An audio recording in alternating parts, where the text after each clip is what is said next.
प्रेम पत्र राधा स्वामी भाग चौथा प्रकार 20वां। जिस किसी से संतों की जुगत यानी सूरज शब्द मार्ग का अभ्यास कोई वजह करके दुरुस्ती से न बन सके तो उसको चाहिए कि जिस कदर और जैसा तैसा अभ्यास उससे बन सके उतना ही करता रहे और संत सद्गुरु और उनके सत्संग से सच्चा और पक्का नाता जोड़े, यानी उनमें थोड़ी या बहुत सच्ची और पक्की प्रीत करे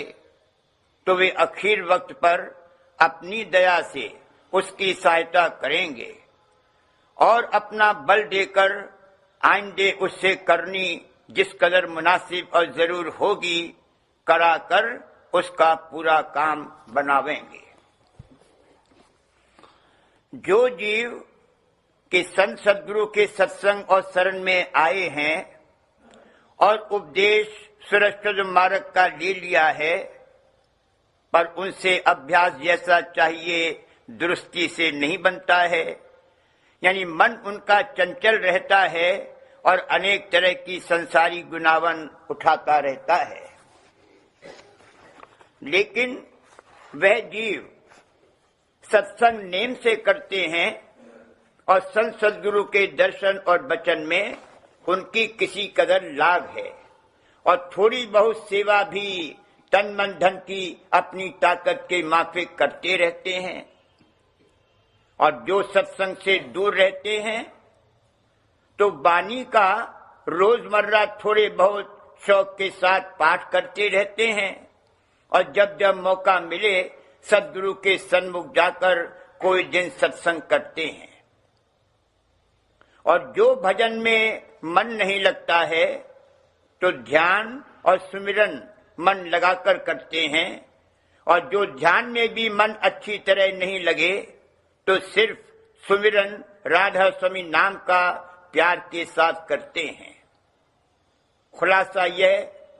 कि जो वक्त उन्होंने अपने परमार्थ की कार्रवाई के वास्ते मुकर्रर कर लिया है उसमें कोई ना कोई परमार्थी काम जैसा तैसा किए जाते हैं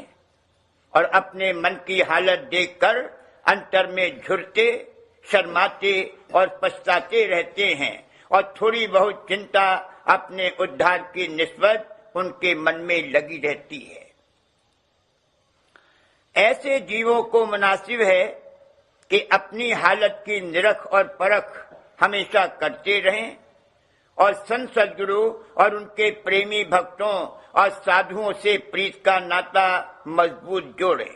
और अपने मन में इस बात का यकीन करें कि उनका काम सद्गुरु दीनदयाल अपनी दया और मेहर से बनावेंगे।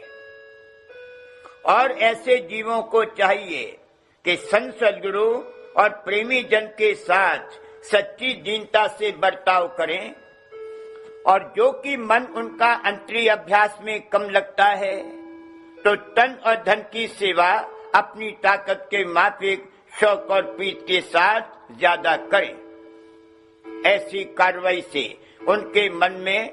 प्रीत और प्रतीत बढ़ती जाएगी और उसके साथ मन भी थोड़ा बहुत निर्मल और निश्चल होता जाएगा और अंतर अभ्यास भी किसी कदर दुरुस्ती से बनने लगेगा।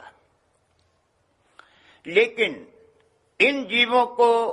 खासकर भरोसा संत सद्गुरु की दया का अपने मन में मजबूत रखना चाहिए और जैसे बने तैसे उनकी प्रसन्नता हासिल करने में कोशिश जारी रखनी चाहिए। इन जीवों की ऐसी हालत मुलाहिजा करके संत सद्गुरु जरूर उन पर दया फरमावेंगे, यानी आखिर वक्त पर उनकी सहायता करेंगे और थोड़ी बहुत प्रेम की दाद देकर आइंदा उनसे अंतरी अभ्यास दुरुस्ती से कराकर उनके मन और सूरत को ऊंचे देश में चढ़ावेंगे और रफ्ता रफ्ता एक दिन निज घर में पहुंचाकर विश्राम देंगे जहां हमेशा को महासुखी हो जावेंगे।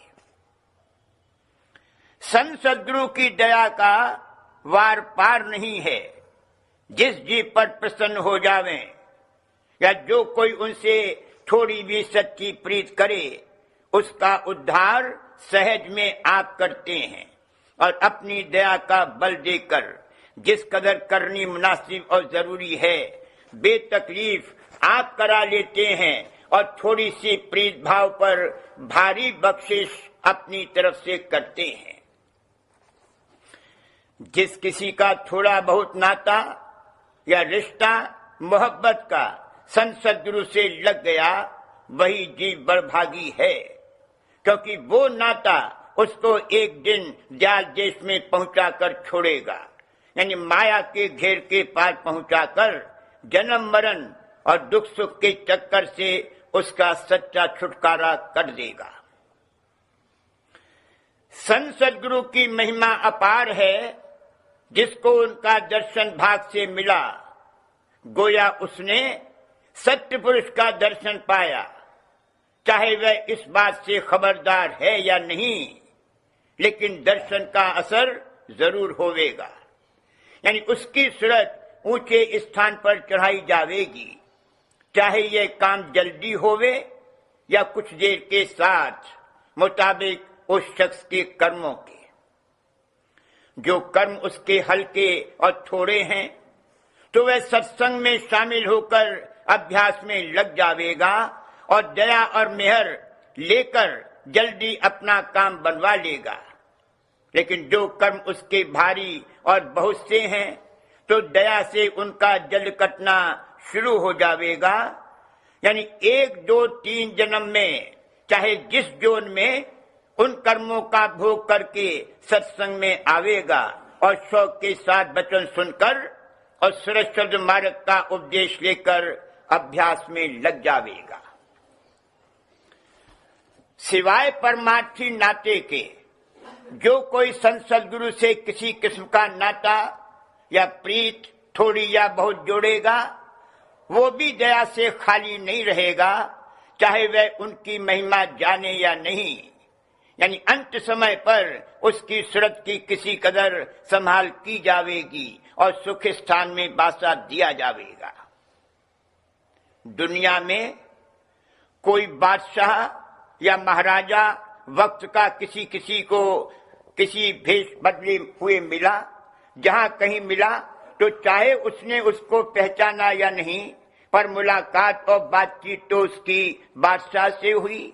और जो वह किसी बात से खुश हुआ तो तख्त पर बैठकर उसको जो चाहे वह इनाम दे दिया। तब उस जीव को खबर पड़ी कि मैं किससे मिला और क्या फायदा हासिल हुआ। ऐसे ही जो कोई संत सद्गुरु से मिला वो असल में सत्य पुरुष से मिला और उन्होंने दया करके सिवाय जरूरी सामान दुनिया के उसको भक्ति या प्रेम की दात बख्शी। फिर वही बख्शिश उसके प्रेम और भक्ति यानी अभ्यास को बढ़ाती हुई एक दिन निज घर में पहुंचाकर छोड़ेगी। तब ज्यों ज्यों तरक्की होती जावेगी उसको खबर पड़ती जावेगी कि मैं किससे मिला और कैसी भारी दया उन्होंने मुझ पर करी, और जब वे दूसरे जन्म में फिर मिलेंगे और मेहर से थोड़ी बहुत अपनी पहचान बख्शेंगे, तब ये सर्व अंग करके उनकी सेवा और सत्संग और अभ्यास करेगा और दिन दिन अपना काम बनता हुआ देखकर मगन और निश्चिंत हो जावेगा। ऐसी महिमा संत सद्गुरु की समझकर हर एक जीव को, चाहे औरत होवे या मर्द, मुनासिब और लाजिम है कि जैसे बने तैसे थोड़ी या बहुत प्रीत उनके चरणों में करे, और चाहे जिस किस्म का नाता मोहब्बत का उनके चरणों में जोड़ लेवे, तो आहिस्ते आहिस्ते एक दिन उनकी मेहर और दया से छुटकारा उसका काल और कर्म के घेर और मन और माया के जाल से जरूर हो जावेगा और अपने निज घर में पहुंचकर परम आनंद और परम शांति को प्राप्त होगा। संत सद्गुरु का मिलना और उनकी थोड़ी बहुत पहचान करना महाकठिन है, क्योंकि वे गुप्त रहते हैं और जाहिर में जीवों की तरह बर्ताव करते हैं। इस वास्ते उनके सन्मुख जाना और सत्संग में शामिल होना और उपदेश लेकर अभ्यास दुरुस्ती से करना बड़े भारी और कठिन काम हैं और हर एक की ताकत नहीं कि इस मार्ग में कदम रखे, क्योंकि पहले तो अपना ही मन बेईमान है, यानी अपने सच्चे मालिक को भूलकर दुनिया के भोग और विलास में अटक रहा है और उनकी तरफ से हटना नहीं चाहता और न दुनिया और उसके सामान और कुटुंब परिवार वगैरह की बुराई या नाशवानता का हाल सुनना चाहता है, बल्कि जो कोई उसको बयान करे तो हरचंद जानता है कि वह सच कहता है, तो भी उससे मन में नाराज होकर उसकी सूरत देखना और उसके पास बैठना और वचन सुनना मंजूर नहीं करता। दूसरे कुटुंब परिवार, बिरादरी, दोस्त आशना, पड़ोसी वगैरह जिनके घट घट में वैसा ही मन बैठा हुआ है, हर तरह से अपना विरोध सच्चे परमात्मा की कार्रवाई से जाहिर करते हैं। यानी संत सद्गुरु और उनके सत्संग और उनकी भक्ति की चाल ढाल की निस्बत उल्टे सीधे वचन तान और निंदा के सुनाकर अपने रिश्तेदार या दोस्त को उसमें शामिल होने से मना करते हैं और तरह तरह के रोक और अटकाव लगाते हैं कि जो वह सत्संग में शामिल भी हो जावे तो धमकी देकर और हर तरह से उसको तंग करके परमार्थ से हटा देते हैं। ऐसी सूरत में कोई बिरले परमार्थी जीव सत्संग में शामिल होकर ठहरेंगे और सेवा, सत्संग और अभ्यास करके संत सद्गुरु के चरणों में प्रीत और प्रतीत बढ़ाते हुए अपने जीव का कार्य बनवा लेंगे और बाकी जीव निंदा वगैरह के डर से सत्संग में भी नहीं जावेंगे। इस तरह बगैर सच्ची लगन के संत सद्गुरु से मिलना और उनके चरणों में प्रीत का जारी रहना कठिन है। दुनिया में लोग चाहे जैसी बदफेली करें, कोई उनसे कुछ नहीं कहता, क्योंकि सबका मन जो काल और शैतान का गुमाश्ता है ऐसे कामों में राजी होता है। पर सच्चे परमात्मा के स्थान पर जाने से